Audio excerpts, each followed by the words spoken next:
손해보험업계 1위 삼성화재가 올해부터 은행을 통한 보험 판매 채널, 일명 방카슈랑스를 중단한다고 밝혔습니다. 기존에 판매한 상품만 관리하고 신규 영업에는 나서지 않겠다는 건데요.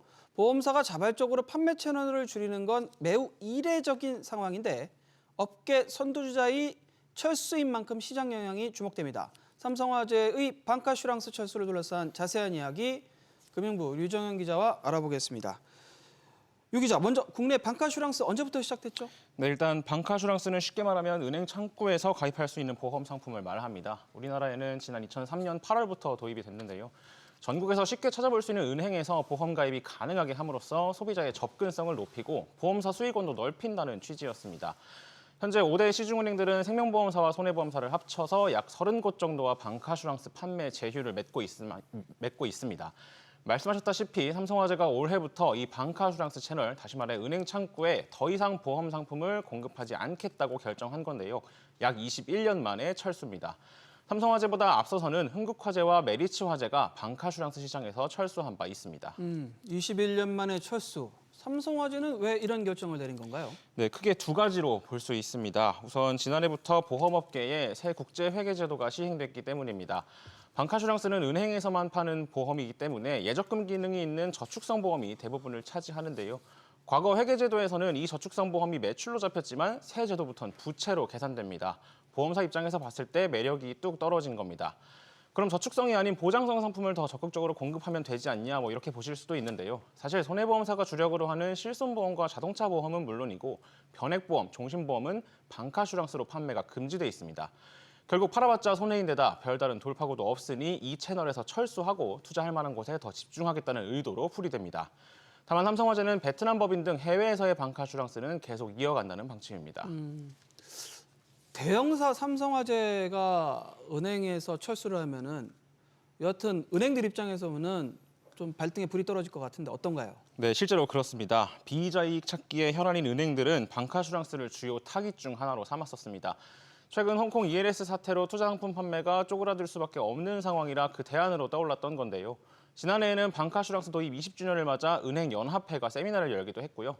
국민은행은 최근 방카슈랑스 상품 라인업을 정비하고 신한은행은 방카슈랑스 전체 프로세스를 디지털로 전환하는 사업을 진행하기도 했는데 업계 1위 삼성화재가 신규 영업 중단을 선언하면서 이런 분위기에 찬물을 끼얹은 겁니다. 여기에 25% 룰이라는 규제까지 지켜야 하는 상황이라 더 난감합니다.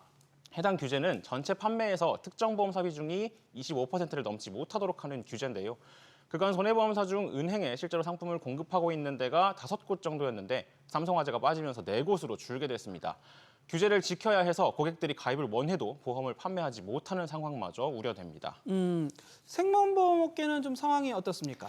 네, 생명보험업계는 사정이 조금 다릅니다. 우선 방카슈랑스에서 주로 판매되는 저축성 보험 자체가 원래 생명보험사들의 주력 상품입니다. 은행과 시너지가 나는 방카슈랑스 채널을 쉽게 놓기는 어렵고요. 또 생명보험사 상품 중에는 종신보험이나 연금보험과 같이 보험료를 오랫동안 내고 만기 때 큰 돈을 받는 환급 상품이 많아 유동성 관리가 필수적인데 방카슈랑스가 이 역할을 해줄 수 있습니다. 지난 2022년 기준으로 생명보험 가입 경로 중 방카슈랑스가 차지하는 비중은 18.7%인데요. 10년 전 10.8%보다 8%포인트가량 늘었습니다. 같은 기간 손해보험업계가 2.3%에서 2.1%로 줄어든 것과 대조적인 모습입니다. 이렇게 되면은 여하튼 방카슈랑스를 살리기 위해서 규제 완화 이런 목소리도 높을 것 같은데 좀 어떻게 예상하고 있습니까? 네, 실제로 나오고 있습니다. 우선 앞서 언급했던 25%룰부터 손 봐야 한다는 의견이 지배적입니다. 이전부터도 이 규제 때문에 경쟁이 제한되고 소비자 상품 선택권이 침해받는다는 말이 많았는데요. 삼성화재 철수로 손해보험사 상품에서는 이 규제를 지키는 게 물리적으로 불가능해지는 상황까지 맞게 됐습니다. 지난해 금융위원회는 비슷한 이유로 카드사에서 판매하는 보험인 카드슈랑스에 대해서는 규제를 완화했는데요. 한 카드사에 상품을 공급하는 보험사가 4개 이하일 경우 특정 보험사 상품 비중을 50%까지 가져갈 수 있게 해줬습니다. 이런 상황이다 보면은 이런 거 외에 다른 상품도 좀 취급하도록 해줬으면 좋겠다 이런 얘기도 나올 것 같은데 어떤가요? 네, 그런 주장은 과거에서부터 있었는데 최근 목소리를 더 받고 있습니다. 실손과 자동차, 변액, 종신보험도 방카슈랑스 판매를 허용해야 한다는 목소리가 나옵니다. 방카슈랑스는 시장 안정성을 위해 취급 가능한 상품을 단계적으로 넓혀왔는데 아직 이 4상품까지는 허용되진 않았습니다. 소비자 선택권을 넓히고 방카슈랑스 채널의 활성화를 위해 규제 완화가 필요하다는 주장이 고개를 들고 있는 겁니다. 다만 보험 설계사들의 반발로 쉽지는 않은 상황인데요. 이 때문에 지난 2008년 한 차례 추진됐다가 무기한 연기된 바도 있습니다. 보험 대리점, 이른바 GA의 확대로 설계사 입지가 더 넓어진 요즘의 보험 시장 상황을 고려하면 쉽게 풀지는 못할 것으로 보입니다.